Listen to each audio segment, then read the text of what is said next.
जय माता दी। अल्टीमेट ज्ञान आपका हार्दिक स्वागत करता है। दोस्तों, अनजान भय से मुक्ति, शत्रु भय से मुक्ति, सब कुछ आपके पास है, फिर भी एक अनजाना भय बना रहता है। मैं शुरुआत करता हूं। आपने नाम सुना होगा नेपोलियन बोनापार्ट। बहादुरी के नाम से जाना जाता है। वह एक बहादुर सम्राट था।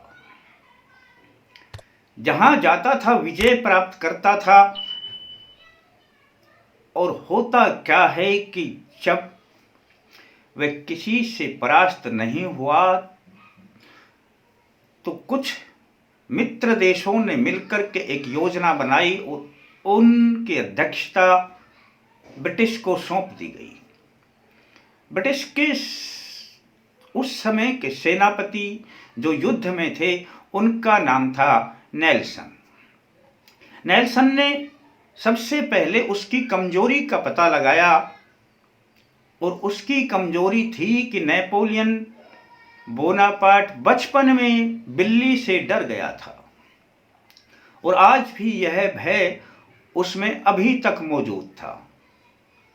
बस फिर क्या था, नेल्सन ने कुछ बिल्लियों को प्रशिक्षित किया, अपनी सेना के आगे दौड़ाया।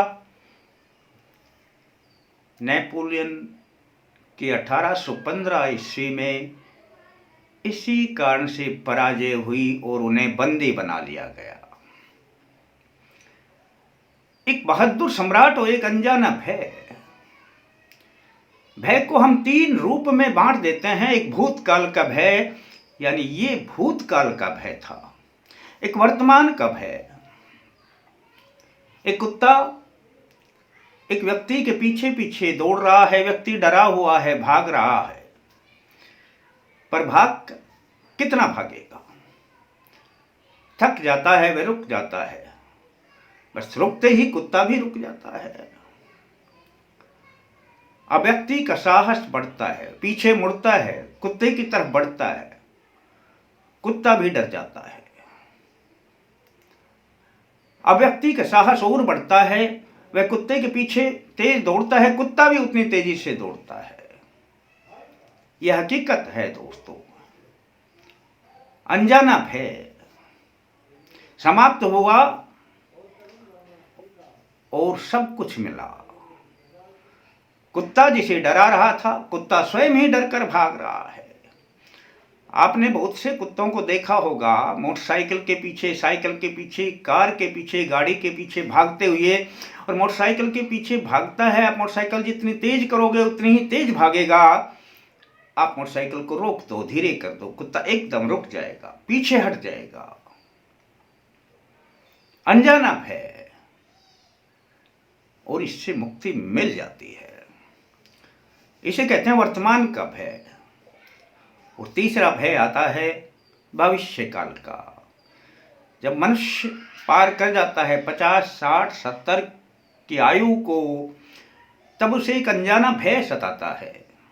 अब मेरा क्या होगा, शरीर जर्जर हो गया, क्षीण हो गया, मैं किसी काम का नहीं, बीमारियों ने मुझे घेर लिया, अब मेरी शीघ्र ही मृत्यु हो जाएगी, मेरी मृत्यु के बाद क्या होगा, मेरा प्राण कैसे निकलेंगे, इसके बाद मैं कहां जाऊंगा, किस रूप में पैदा होऊंगा। बस अनजाना भय। हकीकत में ये भविष्य काल का भय।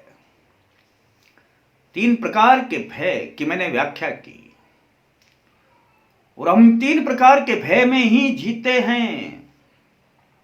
पर कब तक?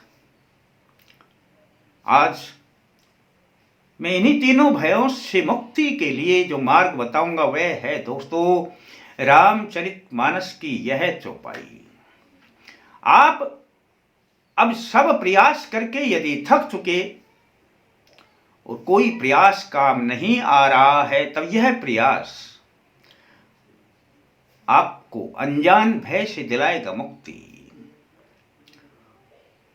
और आप जब भय मुक्त हो जाएंगे तो अपने जीवन को इतना आनंद से जीने लगेंगे कि आप स्वयं नहीं जान पाएंगे कि भय गया कहाँ और मैं क्यों भयभीत हो रहा था। बस दोस्तों, इस चौपाई को सुन लीजिए और इसे याद कर लीजिए। और याद तो सभी को होगी, आप भी इस चौपाई को जानते होंगे, पर इस पर अमल नहीं करते दोस्तों। किसी भी शिक्षा को ग्रहण करते हैं, कोई भी शिक्षाप्रद जब बातें होती हैं तो वो ग्रहण करने के लिए होती हैं, ना कि वो केवल शब्द होते हैं।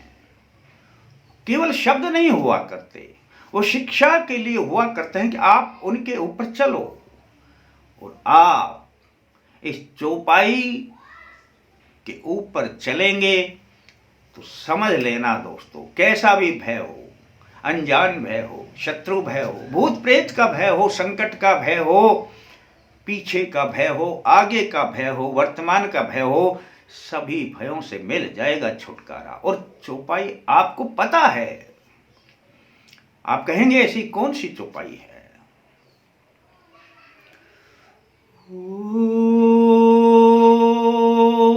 होगा वही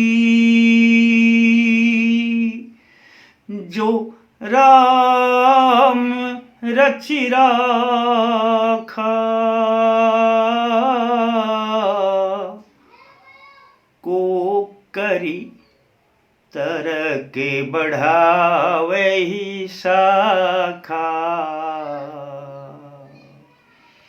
इस चौपाई को 5 बार रोज बोलें।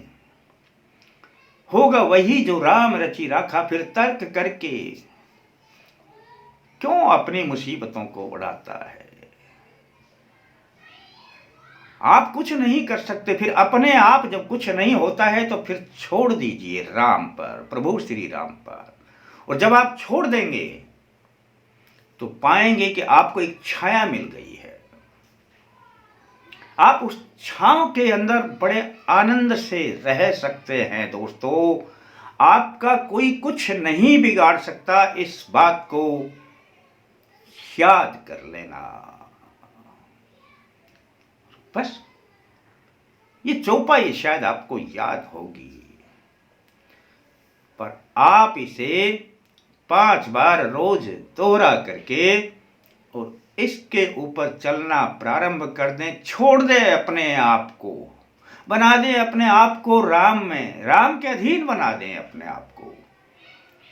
फिर सब कुछ मिलेगा दोस्तों, और हर भय से छुटकारा मिलेगा, और जो चाहोगे वह भी मिलेगा। और अच्छा लगता है तो अपने यार दोस्तों को बता देना। आपके लिए सिर्फ इतना ही, आप अपने लाइफ का ध्यान रखें। फिर मिलते हैं दोस्तों नए अंक के साथ, तब तक के लिए जय माता दी।